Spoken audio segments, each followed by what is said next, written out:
Price the lord, hallelujah. പ്രിയ സഹോദരങ്ങളെ, ഒരു പുതിയ ആഴ്ചയിലേക്ക് നമ്മൾ പ്രവേശിച്ചിരിക്കുകയാണ്. ഈ ഒരു ആഴ്ച നോക്കിയേ, വലിയൊരു കൃപ, ആനന്ദം, സമാധാനം, സന്തോഷം, അതിനേക്കാളും ഉപരിയായിട്ട് യേശുവുമായിട്ടുള്ള അഭേദ്യമായ ബന്ധം, അതുപോലെ ദിവസങ്ങളൊക്കെ ബലിയർപ്പിച്ച് പ്രാർത്ഥിക്കാൻ വേണ്ട കൃപയൊക്കെ നമ്മൾ ഈ ആഴ്ചയിൽ നമുക്കറിയാലോ അല്ലെ. പാദ്രേക്കിയുടെ തിരുനാള്, പിന്നെ ഒരു വിശുദ്ധയുടെ കൂടി തിരുനാളുണ്ടല്ലോ. വളരെ പ്രധാനപ്പെട്ട 2 തിരുനാളുകൾ ഈ ആഴ്ച നോട്ട് ചെയ്തിട്ടുണ്ട്. അപ്പോൾ നിങ്ങൾ നോക്കിക്കുക, നമ്മുടെ കലണ്ടറിലൊക്കെ വിശുദ്ധരുടെ കലണ്ടറിലൊക്കെ ഉണ്ടാവും. ശക്തമായിട്ട് പ്രാർത്ഥിച്ച് ഈ വിശുദ്ധരുടെ ഒരു പ്രത്യേക അനോയിന്റിങ്ങും അഭിഷേകമൊക്കെ നിങ്ങൾക്ക് സമൃദ്ധമായിട്ട് വിൻസെന്റ് പോൾ വെള്ളിയാഴ്ച വിൻസെന്റ് പോളിനെ നമുക്ക് പ്രത്യേകമായിട്ട് പ്രാർത്ഥിക്കാം. പിന്നെ ഇന്നലെ ധ്യാനമൊക്കെ നന്നായിരുന്നു കേട്ടോ. നമ്മൾ ഇന്നലെ ആ അഭിഷേകാരാധനയുടെ സമയത്ത് തന്നെ ഒക്ടോബർ മാസത്തിലെ റിട്രീറ്റ്, താമസ റിട്രീറ്റിന് വേണ്ടി നമ്മൾ പ്രത്യേകമായിട്ട് പ്രാർത്ഥിച്ചിട്ടുണ്ട്. നിങ്ങളെ പ്രത്യേകമായിട്ട് അതിനെ ക്ഷണിക്കുന്നു. ഹല്ലേലൂയ.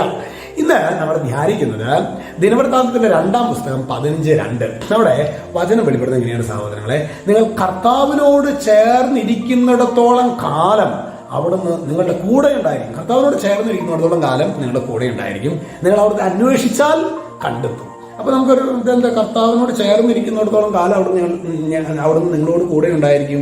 അപ്പോൾ അതേസമയം സഹോദരങ്ങൾ, ഇതിന്റെ അർത്ഥം എന്താണെങ്കിൽ നമുക്ക് കർത്താവിനെ ഉപേക്ഷിക്കാനുള്ള സ്വാതന്ത്ര്യമുണ്ട്. അതായത് ഹ്യൂമൻ ഫ്രീ വിൽ എന്ന് പറഞ്ഞൊരു സംഭവമുണ്ട്.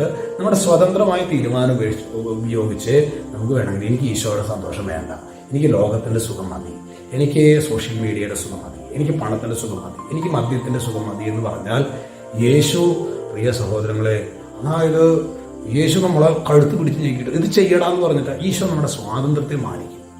എന്നിട്ട് നമ്മളവിടെ പോയി ഒരു കുതന്ത്രങ്ങളൊക്കെ കാണിച്ച് ഓരോന്നിൽ കെണിയിൽ പെട്ടാലും ഈശോ അങ്ങനെ കരങ്ങൾ നീട്ടി നിൽക്കും, എൻ്റെ മോനെ വാടാം. പക്ഷെ സ്വതന്ത്രമായ മനസ്സോടെ നമ്മൾ തിരിച്ചു വരണം. അത് മാത്രം, അതായത് നിർബന്ധിച്ച് നമ്മൾ കഴുത്തിന് പിടിച്ചിട്ട് കർത്താവ് നമ്മളെ നന്നാക്കില്ല.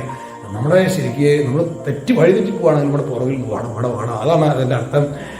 നിങ്ങൾ കർത്താവിനോട് ചേർന്ന് നിൽക്കുന്നിടത്തോളം കാലം അവിടെ നിങ്ങളുടെ കൂടെ ഉണ്ടായിരിക്കും എന്ന് പറഞ്ഞാൽ നമ്മൾ വിട്ടുപോയാലും നമ്മുടെ തന്നെ പുറകിൽ വരാനേ കർത്താവിന് പറ്റുള്ളൂ. മോനെ തിരിച്ചു വന്നാലാണ്, നമ്മുടെ വാതിൽ തുറന്നാലാണ് ഈശോയ്ക്ക് നമ്മുടെ മുന്നിലേക്ക് വരാൻ പറ്റുള്ളൂ.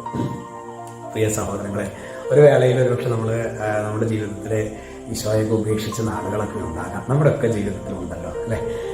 ഈശോയോട് പറയാം, സോറി ഈശോയെ. ഈശോയോട് ഒരു സോറി പറഞ്ഞ് നമ്മൾ തെറ്റുപറ്റിപ്പോയി ഈശോയെ എന്ന് പറഞ്ഞാൽ ഈശോ ചേർത്ത് വിളിക്കും. ആ ഒരു കൃപയ്ക്ക് വേണ്ടി നമുക്ക് പ്രാർത്ഥിക്കാം. ഈശോ നിങ്ങളെല്ലാവരെയും സമൃദ്ധമായിട്ട് അനുഗ്രഹിക്കട്ടെ. രക്ഷിതാവായ യേശു ക്രിസ്തുവിന്റെ നാമത്തിൽ ആശീർവദിക്കും, ഇപ്പോഴും എപ്പോഴും എന്നേക്കും. ആമേൻ.